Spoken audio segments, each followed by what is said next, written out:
Chapter 41 महान विस्फोट और नीचे की ओर भागना। अगला दिन, गुरुवार 27 अगस्त, हमारी भूमिगत यात्रा में एक अच्छी तरह से याद की जाने वाली तारीख है। यह मेरे अंदर भय की सिहरन और दिल की धड़कन को बढ़ाए बिना कभी वापस नहीं आता। उस घंटे के बाद से हमारे पास तर्क या निर्णय या कौशल या युक्ति का प्रयोग करने का कोई और अवसर नहीं था। अब से हमें गहरे समुद्र के भयंकर तत्वों के खिलौने बनकर फेंक दिया जाना था। 6 बजे हम पैदल चल पड़े। ग्रेनाइट के विपरीत ढेर को चीरकर रास्ता साफ करने का क्षण नजदीक आ गया। मैंने फ्यूज जलाने का सम्मान मांगा। ये कर्तव्य पूरा होने के बाद मुझे अपने साथियों के साथ बेड़ा पर जाना था, जो अभी तक खाली नहीं हुआ था। फिर हमें जितना हो सके उतना आगे बढ़ना चाहिए और विस्फोट से उत्पन्न होने वाले खतरों से बचना चाहिए, जिसके प्रभाव केवल चट्टान तक ही सीमित नहीं थे। फ्यूज को खदान में आग लगने से 10 मिनट पहले जलने के लिए डिज़ाइन किया गया था, इसलिए मेरे पास बेड़ा तक पहुंचने के लिए पर्याप्त समय था। मैं कुछ चिंता के साथ अपना कार्य पूरा करने के लिए तैयार हुआ। जल्दी जल्दी खाना खाने के बाद मेरे चाचा और शिकारी नाव पर चढ़ गए, जबकि मैं किनारे पर ही रहा। मुझे फ्यूज जलाने के लिए एक जलती हुई लालटेन दी गई। अब जाओ, मेरे चाचा ने कहा, और तुरंत हमारे पास लौट आओ। बेचैन मत हो, मैंने जवाब दिया। वैसे मैं नहीं खेलूंगा। मैं तुरंत सुरंग के मुहाने पर पहुंच गया। मैंने अपनी लालटेन खोली। मैंने माचिस की तीली पकड़ ली। प्रोफेसर खड़े थे, हाथ में क्रोनोमीटर था। तैयार हो, वह चिल्लाया। हाँ, आग। मैंने तुरंत फ्यूज का सिरा लालटेन में घुसा दिया। लालटेन फड़फड़ाने लगी और उसमें आग लग गई, और मैं अपनी पूरी गति से बेड़ा की ओर भागा। जल्दी से जहाज पर चढ़ो और हम आगे बढ़ें। हंस ने जोरदार झटके से हमें किनारे से दूर धकेल दिया। बेड़ा समुद्र में 20 फैदम दूर तक चला गया। ये बहुत ही उत्साहपूर्ण क्षण था। प्रोफेसर क्रोनोमीटर की सुई को देख रहे थे। 5 मिनट और, उसने कहा। 4, 3, मेरी नाड़ी आधे सेकंड तक धड़कती रही। 2, 1, नीचे, ग्रेनाइट चट्टाने, नीचे तुम्हारा।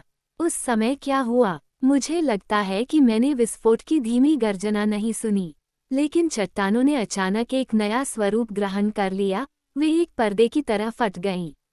मैंने किनारे पर एक अथाह गड्ढा खुला देखा। समुद्र अचानक क्रोध में आकर एक विशाल लहर के रूप में ऊपर उठा, जिसके शिखर पर दुखी बेड़ा अपने सभी चालक दल और माल के साथ हवा में शारीरिक रूप से ऊपर उठा हुआ था। हम तीनों ही नीचे गिर पड़े। 1 सेकंड से भी कम समय में हम गहरे, अथाह अंधेरे में थे। तब मुझे लगा कि न केवल मैं बल्कि नाव भी नीचे कोई सहारा नहीं पा रही है। मुझे लगा कि नाव डूब रही है, लेकिन ऐसा नहीं था। मैं अपने चाचा से बात करना चाहता था, लेकिन लहरों की गर्जना के कारण वे मेरी आवाज़ भी नहीं सुन पा रहे थे। अंधकार, शोर, विस्मय और भय के बावजूद मुझे तब समझ आया कि क्या हुआ था। विस्फोट से इस फटी हुई चट्टान के दूसरी ओर एक खाई थी। विस्फोट के कारण इस दरारदार और अथाह क्षेत्र में एक प्रकार का भूकंप आ गया था। एक बड़ी खाई खुल गई थी, और समुद्र, जो अब एक बाढ़ में बदल गया था, हमें उसमें तेजी से बहा ले जा रहा था। मैंने अपने आप को खोया हुआ मान लिया। 1 घंटा बीत गया, शायद 2 घंटे, मैं नहीं बता सकता। हमने एक दूसरे को कसकर पकड़ लिया, ताकि हम बेड़ा से नीचे न गिर जाएं। जब भी हम चट्टानी उभारों से टकराते तो हमें जोरदार झटके लगते। हालांकि ये झटके बहुत बार नहीं लगते थे, जिससे मैंने निष्कर्ष निकाला कि खाई चौड़ी हो रही थी। ये निस्संदेह वही सड़क थी जिस पर सक्नुसेम ने कदम रखा था, लेकिन शांति से चलने के बजाय, जैसा कि उसने किया था, हम अपने साथ पूरा समुद्र लेकर चल रहे थे। ये समझा जा सकता है कि ये विचार मेरे दिमाग में अस्पष्ट और अनिश्चित रूप में आए। इस तेज दौड़ के दौरान मुझे किसी भी विचार को एक साथ जोड़ने में कठिनाई हुई, जो एक ऊर्ध्वाधर अवरोहण की तरह लग रहा था। हवा जो मेरे पास से गुजर रही थी और मेरे कानों में एक भनभनाहट पैदा कर रही थी, उससे अंदाजा लगाया जा सकता है कि हम सबसे तेज एक्सप्रेस ट्रेनों से भी तेज गति से आगे बढ़ रहे थे। ऐसी परिस्थितियों में मशाल जलाना असंभव होता, और विस्फोट के बल से हमारा आखिरी विद्युत उपकरण भी चकनाचूर हो गया था। इसलिए मैं अपने पास चमकती हुई एक स्पष्ट रोशनी को देखकर बहुत आश्चर्यचकित था। इसने हंस के शांत और अविचल चेहरे को रोशन कर दिया। कुशल शिकारी ने लालटेन जलाने में सफलता प्राप्त कर ली थी, और यद्यपि यह इतनी टिमटिमा रही थी कि बुझने का खतरा था, फिर भी इसने भयंकर अंधकार में एक अनियमित रोशनी डाली। मेरा अनुमान सही था, यह एक विस्तृत गैलरी थी। मंद प्रकाश हमें इसकी दोनों दीवारें एक साथ नहीं दिखा सकता था। पानी की धार जो हमें बहा ले जा रही थी, अमेरिकी नदियों में सबसे तेज धाराओं से भी ज्यादा तेज थी। इसकी सतह अकल्पनीय बल से फेंके गए तीरों के एक समूह से बनी हुई लग रही थी। मैं इससे बेहतर तुलना करके अपने विचार व्यक्त नहीं कर सकता। बेड़ा कभी कभी एक भंवर द्वारा पकड़ा जाता था, फिर भी उड़ते हुए घूम जाता था। जब ये गैलरी की दीवारों के पास पहुंचा तो मैंने उन पर लालटेन की रोशनी डाली, और मैं चट्टानों के दांतेदार उभारों को अंतहीन रिबन और बैंड में घूमते हुए देखकर हमारी गति का कुछ हद तक अंदाजा लगा सकता था, जिससे हम बदलती रेखाओं के एक नेटवर्क के भीतर सीमित लग रहे थे। मुझे लगा कि हम 30 लीग प्रति घंटे की दर से दौड़ रहे थे। मैं और मेरे चाचा एक दूसरे को थकी हुई आंखों से देख रहे थे, मस्तूल के उस टुकड़े से चिपके हुए, जो हमारी महान आपदा के पहले झटके में ही टूटकर बिखर गया था। हमने अपनी पीठ हवा की तरफ रखी, ताकि हम उस गति की तेजी से न दब जाएं जिसे कोई भी मानवीय शक्ति रोक नहीं सकती थी। कई घंटे बीत गए, हमारी स्थिति में कोई बदलाव नहीं आया, लेकिन एक खोज ने मामले को और जटिल बना दिया और स्थिति को और बदतर बना दिया।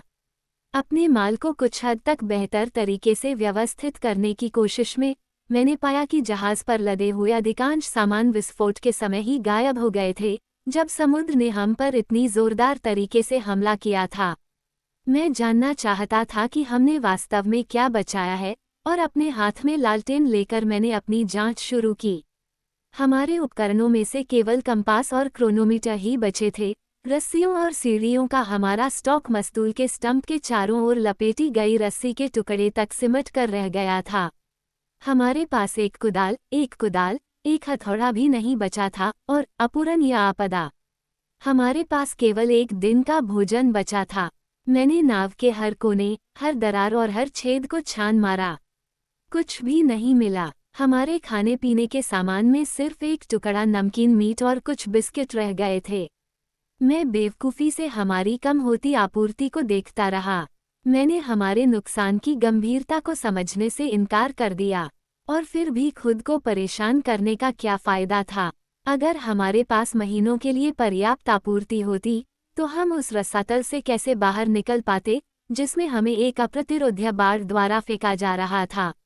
हमें अकाल की भयावहता से क्यों डरना चाहिए, जब मौत हम पर कई अन्य रूपों में झपट्टा मार रही थी। क्या भूख से मरने के लिए समय बचा होगा? फिर भी कल्पना के एक अकल्पनीय खेल के द्वारा मैं अपने वर्तमान खतरों को भूल गया और भविष्य के खतरे के बारे में सोचने लगा।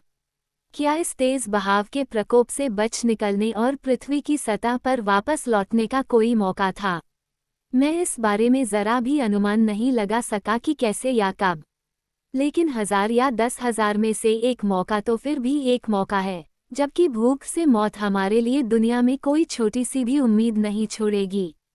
मेरे मन में यह विचार आया कि मैं अपने चाचा को पूरी सच्चाई बता दूं, उन्हें दिखाऊं कि हम किस भयानक स्थिति में फंस गए हैं, और हिसाब लगाऊं कि हम कितने दिन तक जीवित रह सकते हैं। लेकिन मेरे पास चुप रहने का साहस था। मैं उन्हें शांत और संयमित छोड़ना चाहता था। उस समय हमारी लालटेन की रोशनी धीरे धीरे कम होने लगी और फिर पूरी तरह बुझ गई।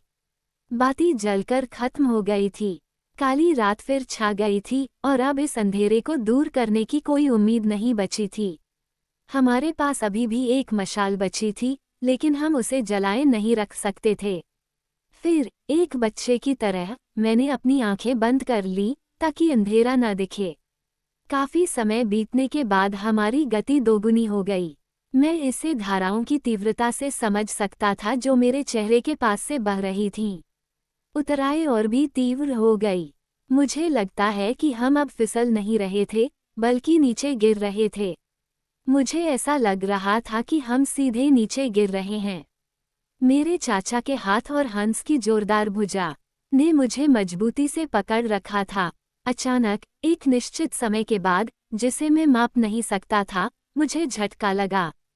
बेड़ा किसी कठोर प्रतिरोध से नहीं टकराया था, बल्कि अचानक नीचे गिरते समय रुक गया था। एक जलस्रोत, एक विशाल तरल स्तंभ, पानी की सतह पर टकरा रहा था। मेरा दम घुट रहा था। मैं डूब रहा था, लेकिन यह अचानक आई बाढ़ ज्यादा देर तक नहीं टिकी। कुछ ही सेकंड में मैंने खुद को फिर से हवा में पाया, जिसे मैंने अपने फेफड़ों की पूरी ताकत से अंदर खींचा। मेरे चाचा और हंस अभी भी मुझे अपनी बाहों से पकड़े हुए थे, और नाव अभी भी हमें ले जा रही थी।